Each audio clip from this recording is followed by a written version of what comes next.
tady Toník a dneska jdeme odtáhnout moji motokáru, protože už není v nejlepším stavu a ty díly se použijou na moje nové auto, které uvidíte v příštím videu. Takže jdeme odtáhnout na vrakoviště.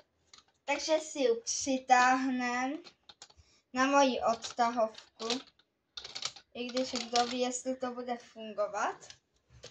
I když tady ta odtahovka je dělaná i pro auto.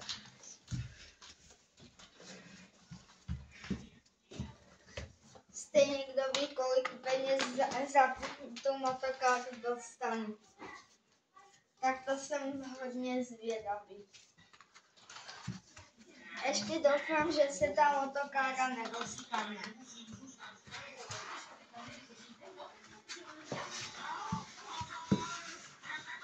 Tak, už jsme na vrakovišti. Chtěl bych tuhle motokáru dát na vrakoviště, prosím.